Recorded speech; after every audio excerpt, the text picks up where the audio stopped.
आए तो बंदर देख रहे थे सीता जी को, तो राक्षस लोग दौड़े मारने के लिए। राम जी ने कहा नहीं, सीता जी को आने सखा पैदल, सीता जी को पैदल लाओ। सीता जी को पैदल लाए।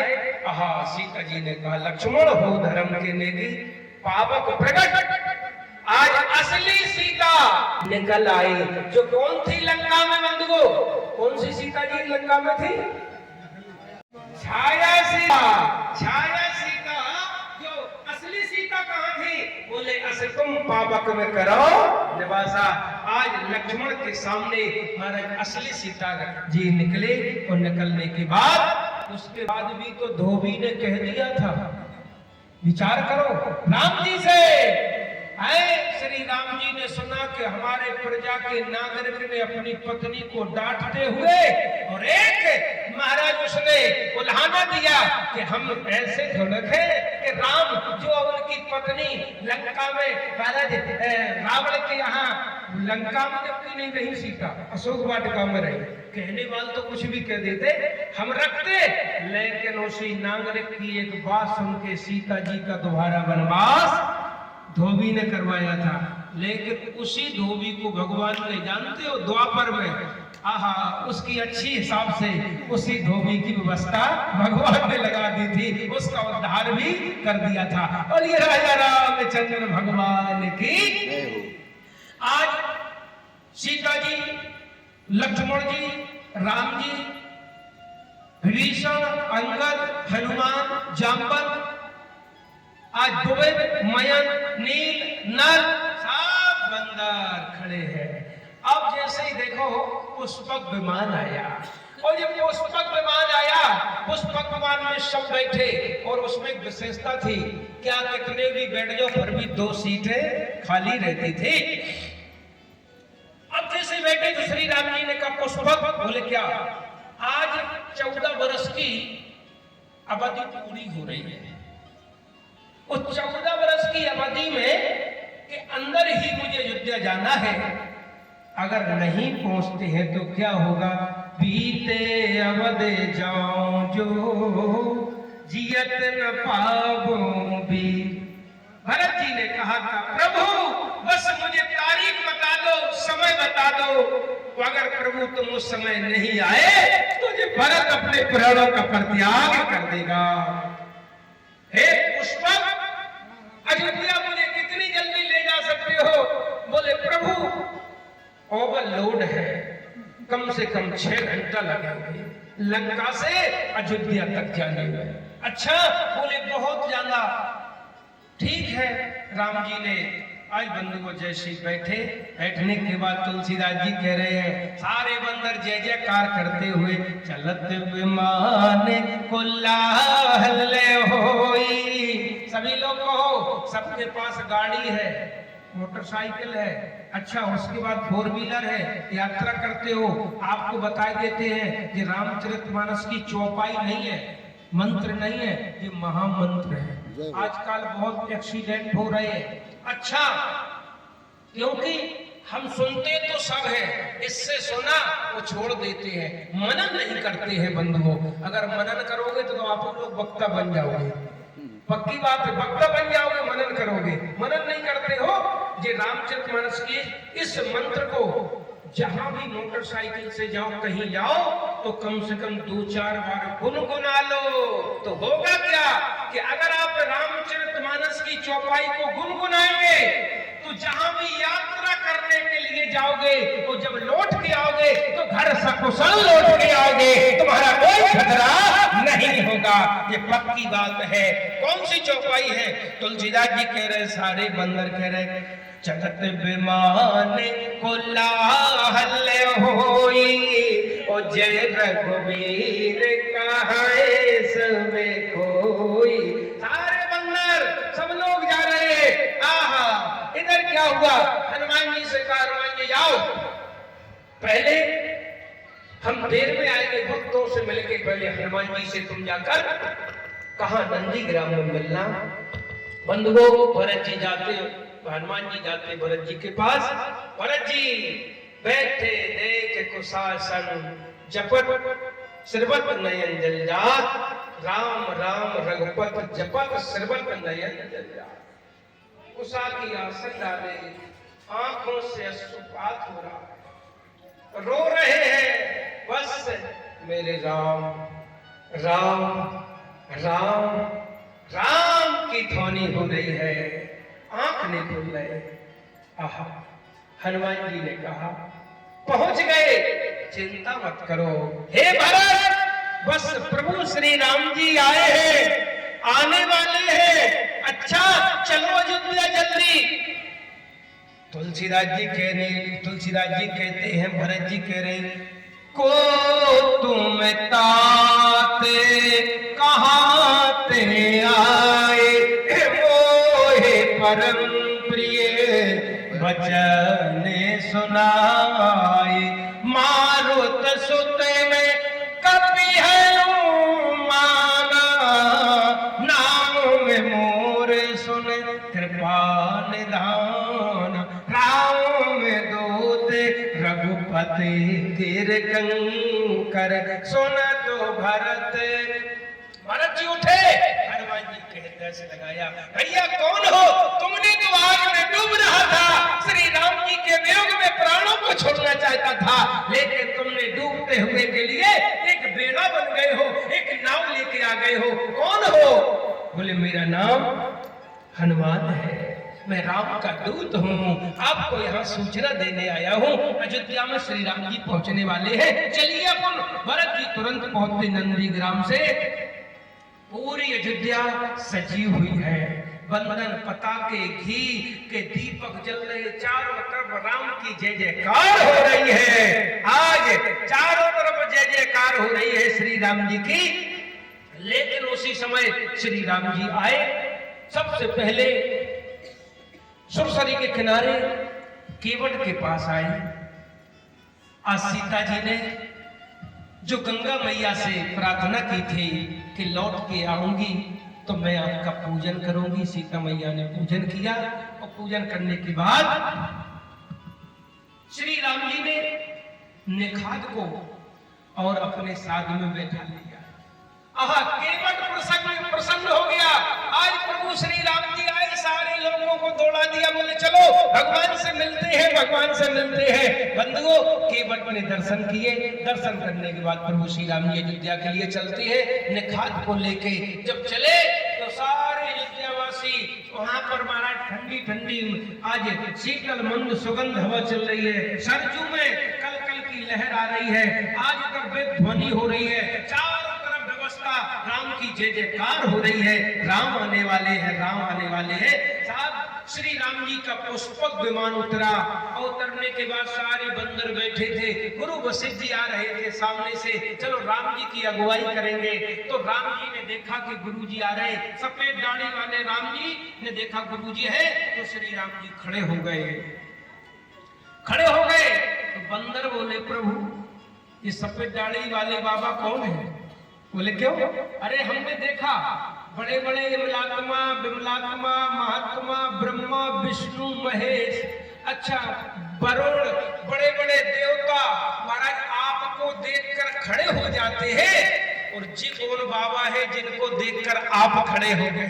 एक कौन से बाबा जिनको देखकर आप खड़े हो गए?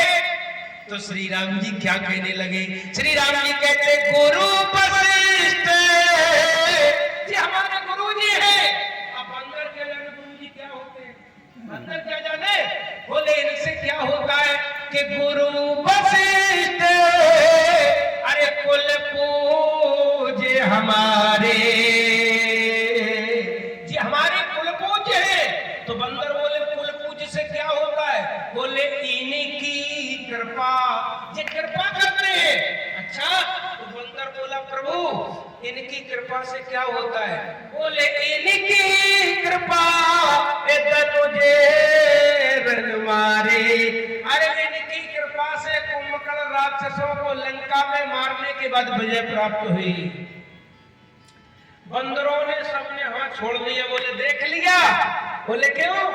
घर आ गए तो आपकी बिल्कुल हमारा सम्मान ही खत्म हो गया, जी दाढ़ी वाले बाबा की कृपा से हो गया है, इनकी कृपा से हो गया। बंदर बोले अरे अरे प्राण की बाजी तो हमने लगाई लंका की रणभूमि में, मुझे दाढ़ी वाले बाबा दिखाई नहीं दिए, वो घर आ गए तो गर्ज निकल गए है।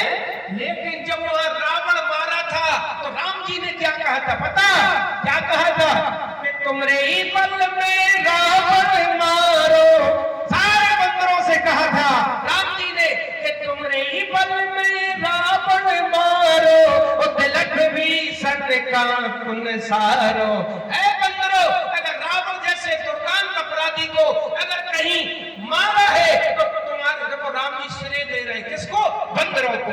और जब घर आ गए बोले इनकी कृपा धनुष रन मारे, ये सब सखा सुनो मुनि मेरे। अरे इनकी कृपा से बस से बंदर एक कोने में बैठ गए, उठ गए बंदर। अब उठ गए, बोल नहीं रहे। राम जी समझ गए बंदरों को नाराजगी हो गई, बंदरों को नाराजगी हो। राम जी ने कहा जैसे आए प्रणाम किया गुरु जी को। बोले राम, बोले क्या है? बोले जी आपके साथ में कौन है? बोले गुरुदेव जी हमारे साथ में। बोले हाँ। बोले हमारे साथ में तो बंदर भालू है। नहीं नहीं, वशिष्ठ ने कहा ये बंदर भालू नहीं है, राम फिर कौन है? कि हनुमान सब वीरा उधर मनोहर मनोज शरीरा। आज देखिए ये होता राम का महाराज राम के साथ में रहने का प्रभाव, सत्संग का प्रभाव कि जंगली जानवर बंदर भी मानव बन गए हैं। बोले क्यों? बोले इनके अंदर मानवता जग गई है। अब ये ऊपर से बंदर नहीं दिखाई दे रहे, ये राम के साथ में रहने वाले भी जंगली जानवर बंदर बन जाते, महाराज इंसान बन गए हैं। अब उसके बाद राम जी से वशिष्ठ ने कहा शुभ घड़ी, शुभ लगन, शुभ मुहूर्त, अब ऐसा करो कि चलो अब राजगद्दी होना है। राजगद्दी? बोले हाँ। तो श्री राम जी रथ में बैठे और सुमंत रथ को महाराज चला रहे थे। श्री राम जी ने कहा गुरुजी अभी राजगद्दी नहीं होगी। बोले क्यों? बोले पहले हम अयोध्या का भ्रमण करेंगे, 14 वर्ष बाद आए तो अयोध्या का भ्रमण करेंगे। वशिष्ठ ने कहा आपने तो अयोध्या देखी है, आपकी तो जन्मभूमि है, आपको क्या देखना है? बस उसी समय श्री राम जी ने कहा गुरुदेव हमें पहले उनको देखना है जो मैया मुझे गद्दी पे बैठ के नहीं देखना चाह रही थी, पहले हम उनको देखेंगे। तुलसीदास जी कह रहे अरे प्रभु जाने के कई लजानी ओ प्रथमता सुग्रह गए भवानी। सारी अयोध्या बहुत अच्छी तरह से सजी है, लेकिन कैकई के महल के बाहर बड़े बड़े पत्थर पड़े, घास खड़ी। महाराज 14 वर्ष में बहुत बड़े बड़े वृक्ष हो गए।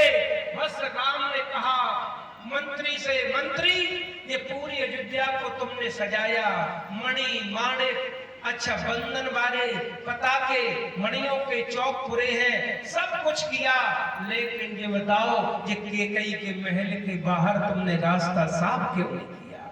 सुमंत कहने लगे हमारी सरकार, हमारे नाथ, आपको जिसने वनवास भेज दिया हो हम उनका रास्ता साफ नहीं कर सकते हैं। तो राम जी अपने हाथ से, राम जी ने कहा जिनका संसार वाले रास्ता साफ नहीं करते हैं उनका तो राम ही करते हैं। राम अपने हाथ से पत्थर उठा के उधर उधर फेंकने लगे। अंदर बैठी थी कौन? अंदर बैठी थी कैकई मंथरा। कैकई ने कहा मंथरा एक खटपट की आवाज कैसी हो रही है, जाकर देखो। बोले हम नहीं जाएंगे महारानी। बोले क्यों? अरे श्री राम जी का आगमन हो गया अयोध्या में, सारे लोग क्रोध में हैं। वो अगर कहीं दरवाजा खोल के देख लिया तो किसी ने पत्थर मारा तो हम तो मर ही जाएंगे, हम जाने वाले नहीं है। जैसे कहा तो आज कहा ठीक है दरवाजा खोल के मत देखो, ऊपर से देखो। ऊपर से हाँ, वो छत पे ऊपर गई, देखा अयोध्यावासियों के हाथ में बड़े बड़े पत्थर इधर उधर फेंक रहे थे, राम जी फेंक रहे थे, दौड़ के आई महारानी। बोले क्या है? बस अब हमें दिखाई देता है, अब मुझे कोई दुनिया के। बोले क्यों? बोले अरे अपनी महल की ओर राम जी सबसे पहले आ रहे, उनके हाथ में बहुत बड़ा पत्थर देखा। केकई ने कहा जब राम ही मुझे मारने आ रहे तो अब दुनिया की कोई ताकत मुझे नहीं बचा सकती है।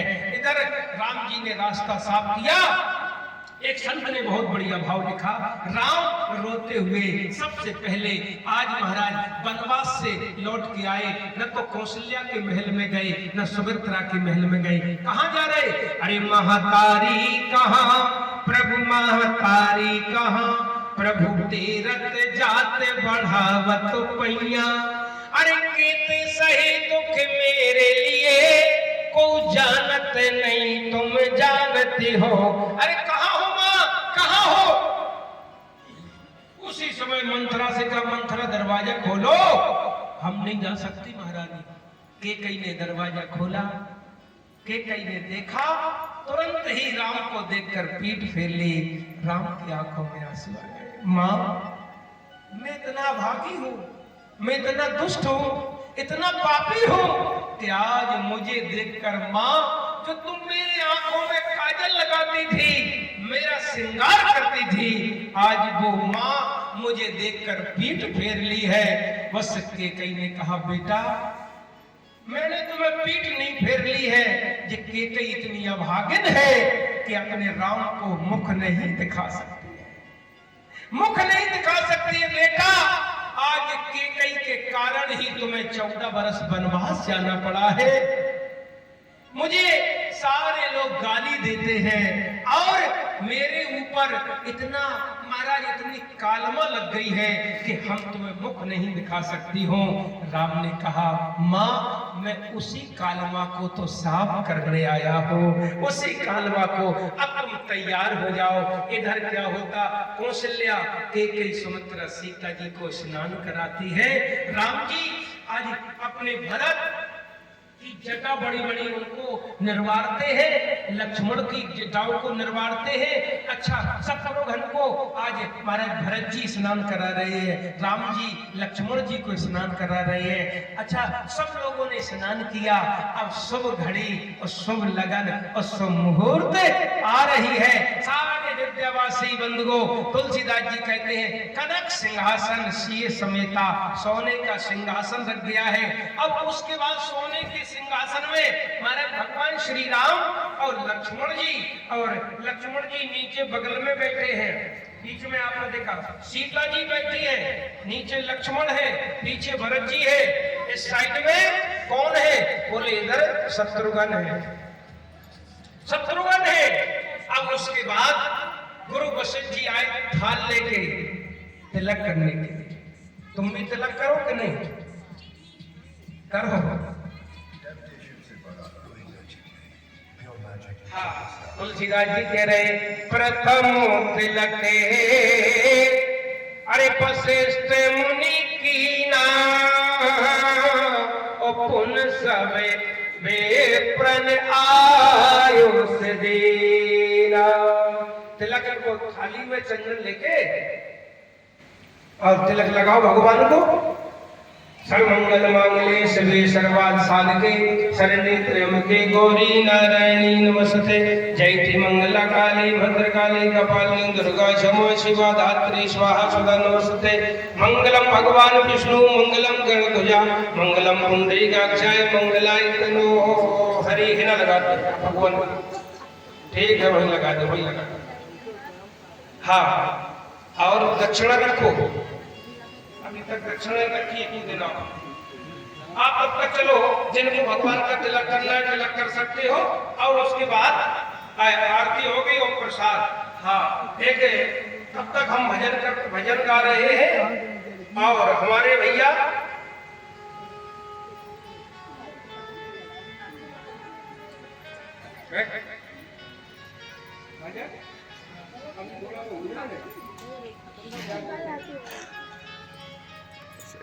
ज्यादा हो गया।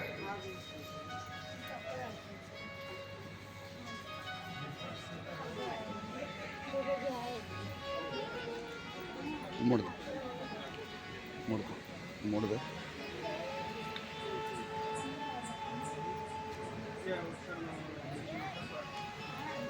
जिसको भाई तिलक करना है तो कर सकते हैं। कब तक हम भजन गा रहे हैं और उसके बाद महाराज आरती होगी और बस विश्राम कथा का होगा, क्योंकि आप लोगों ने 9 दिन भगवान की पावन कथा को श्रवण किया है। तो मैं प्रभु से प्रार्थना करूंगा जितने भी हमारे श्रोता आए हुए हैं ना आए हुए हैं, सबका भगवान कल्याण करेगा, यही उम्मीद करेंगे।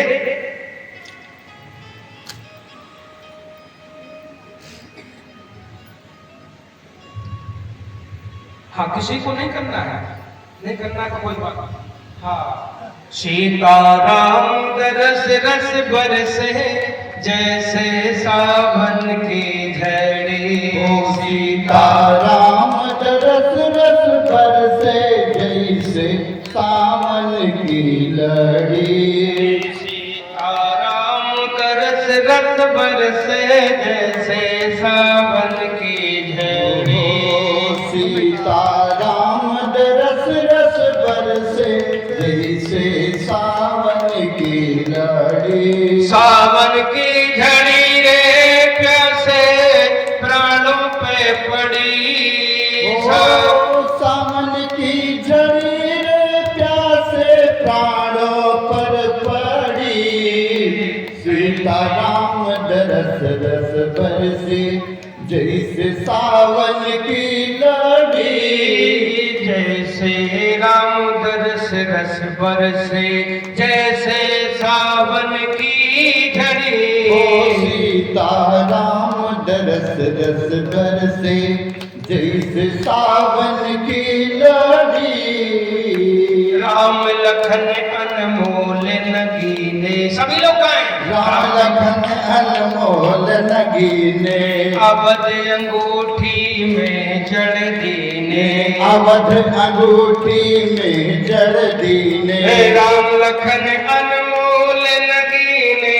राम लखन अनमोल नगीने। अवध अंगूठी में जड़ दीने। अवध अंगूठी में जड़ दीने। सीता ऐसे सोहे जैसे मोती की लड़ी। सीताराम रस रस बरसे जैसे सावन की झड़ी।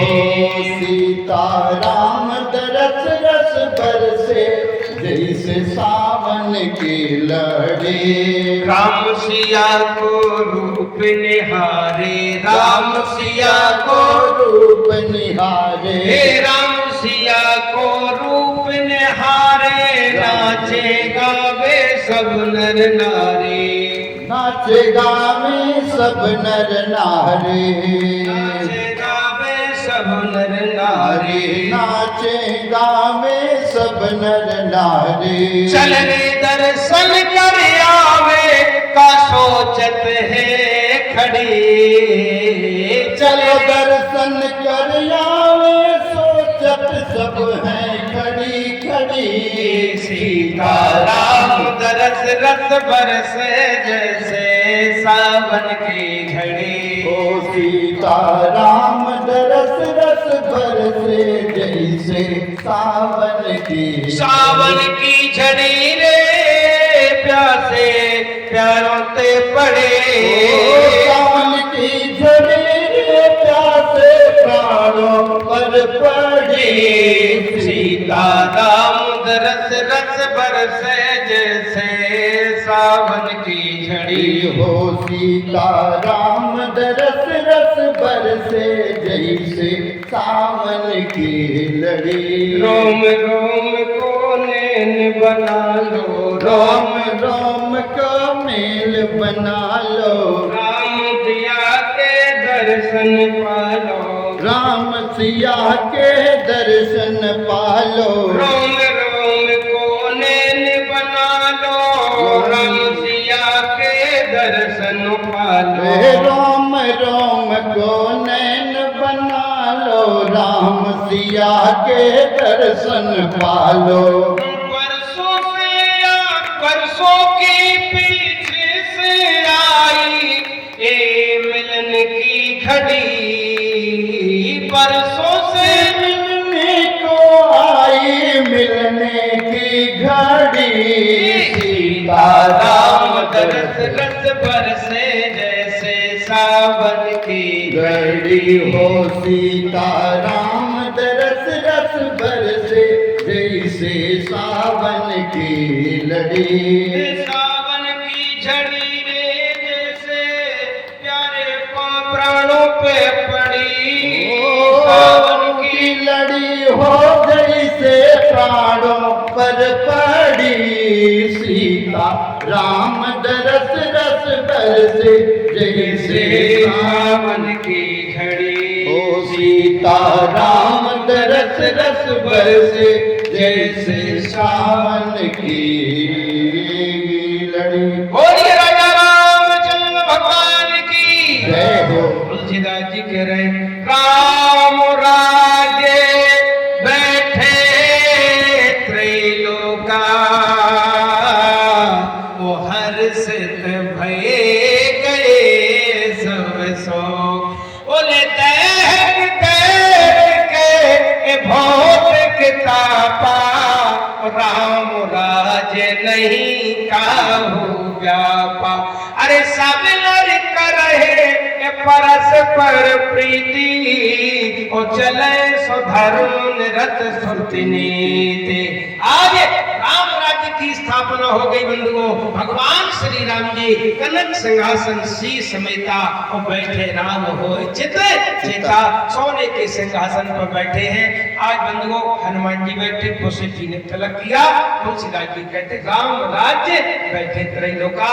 आज हमारे भैया जो निरंतर 8 वर्ष से श्री राम कथा करा रहे हैं, आज उनके घर में राम राज्य की परिकल्पना साकार हुई और 9 दिवस जो 9 दिवसीय भगवान की पावन कथा चल रही है। आए हुए हमारे नियमित प्रतिदिन के श्रोता पूरा सहयोग दिया, माताओं ने दिया, भगवान की लालित्यमय कथा को श्रवण किया। कथा तो भगवान की मंगल करण कलिमल हरण तुलसी कथा रघुनाथ की मंगल करने वाली है। लेकिन थोड़ा हमारी कोई वाणी में अगर कोई शब्द ऐसे निकल गए हो तो फिर मुझे वापस कर देना, क्योंकि मैं भाई ऐसा है कोई कमी अगर बताता तो उसको स्वीकार भी करते हैं। हम भी अभी भी सीखने का ही प्रयास कर रहे हैं, क्योंकि भगवान हरि अनंत हरि कथा अनंता कहे सुने सब विधि संता। भगवान की कथा अनंत है, अनंत गुण है बंधुओं। हम क्या जीवन में कोई पूरी नहीं कर सकता है, तो हम प्रभु से क्षमा चाहते हैं और प्रार्थना करते हैं कि हमसे अगर 9 दिन में कोई गलती हुई हो तो मुझे क्षमा कर देना, और ऐसी कोई भूल चूक हुई हो। और मैं भगवान से प्रार्थना करता हूँ हमारे दीपचंद जी, उनके समस्त परिवार के, आए हुए समस्त श्रोताओं का मंगल हो, मंगलमय दीपावली का उत्सव हो, और लक्ष्मी का महाराज लक्ष्मी की कृपा हो जाए कि घर में भंडार भरे हो जाए। यही हम सभी लोगों के लिए, पूरे क्षेत्र के, पूरे गांव वासियों के लिए यही कल्पना करते हैं। बढ़िया सुंदर दीपावली का महाराज मंगलमय त्योहार, और सबके घरे लक्ष्मी जी की बंधुओं डिमांड है, तो लक्ष्मी जी कृपा करके सभी के यहाँ विराजमान हो जाओ। बोलिए राजा रामचंद्र भगवान की जय हो। आओ अब आरती के लिए हमारे